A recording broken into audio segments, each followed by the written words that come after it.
Just a quick update, the second channel is alive again. I've decided to revive the second channel as well as clean up the schedule for this one so I can get videos out more frequently on both. I just posted an analysis video on Doki Doki Literature Club's horror, so check it out after this video. Link will be at the end of the video, in the description, and probably in a pinned comment. Feel free to check it out.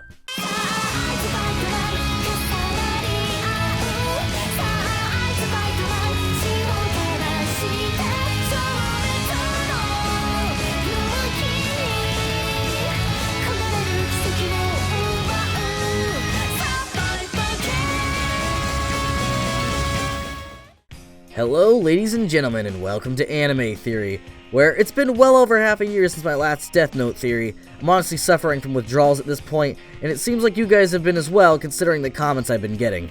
Now, I get quite a large number of requests to cover certain topics involving Death Note. Not really shocking honestly, because I'm very quickly becoming known as the Death Note guy here on YouTube.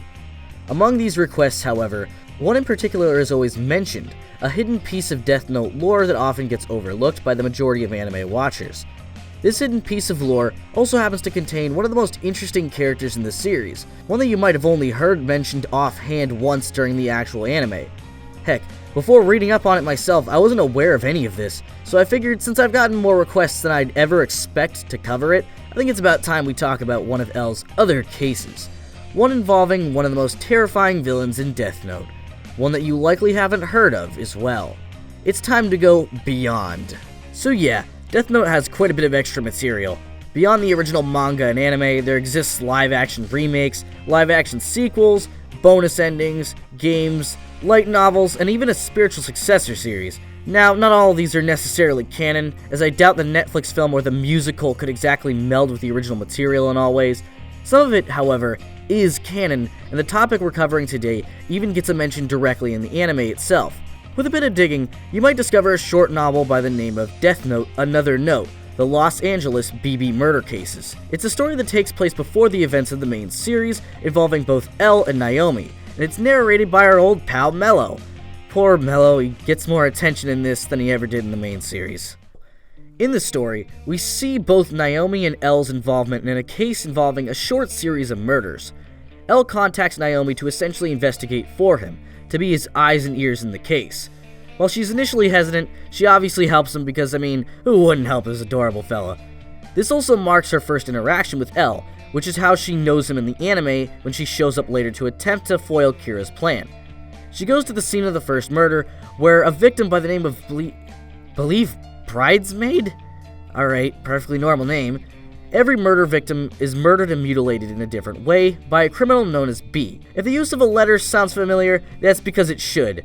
Much like Nier and Mello, B was one of the many people being trained to be like L at Whammy House. Unlike Mello, who merely wanted to challenge L, and Nier, who was just kinda Nier, B decided he wanted to challenge L in a different way. He was like, screw all this detective garbage, I'll beat him by becoming a criminal. Makes perfect sense to me. While beginning to investigate, however, Naomi meets with a man with some bizarre behaviors. He's constantly hunched over, investigates in a very odd way, has no real understanding of social interaction, constantly eats sweets and stuff with a ridiculous amount of sugar, and has bags under his eyes. Sounds familiar for some reason. Heck, he even calls himself Ryuzaki. Familiar, but I just can't put my finger on it. Anyways, the two begin solving puzzles that eventually lead them to the scene of the next murder. This starts off simple enough with a really difficult crossword puzzle that the killer sent, but by the end it becomes this endless cascade of bizarre number combinations, hidden messages involving the victims' bodies, and some guesswork that honestly sounds like a bunch of malarkey at times. The two continue solving these mysteries together in an attempt to thwart the killer B, but Ryuzaki is still very mysterious about his identity. No one can seem to identify who he really is, but he's allowed to aid in the investigation because he's proving to be a great help. He might be socially inept, but he sure is smart. Jeez, who's this reminding me of? Ugh. The two finally manage to track down the next place that B plans to target for his gruesome murders. The two head to an apartment to pose as two potential victims that are likely to be targeted by B. Just as the story gets to its conclusion, Naomi finds the killer, who turns out to be none other than Ryuzaki himself, who was actually B the whole time. Yeah, you guys thought I was talking about L this whole time, huh? Well, the story also makes it out to be L for quite a while before it suddenly reveals B's plot. His intention was to leave L with an unsolvable crime, a crime that would force L to hunt down a now non-existent B. That was how B intended to beat L, but he was caught in the act of trying to kill himself, so he pretty much got screwed.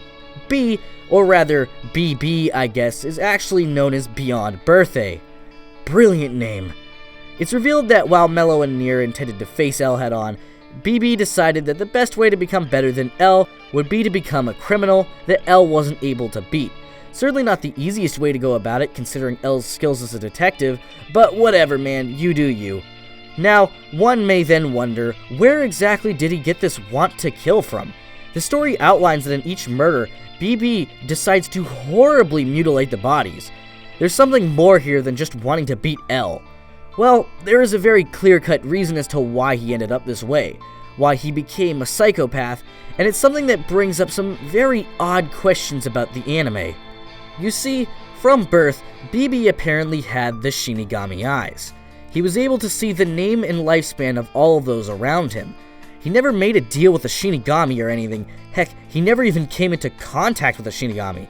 He simply has the eyes. I'd imagine something like that, knowing when every person you know and love is going to die, would have quite the negative effect on him. And think about it, who else can even tell him what this ability is?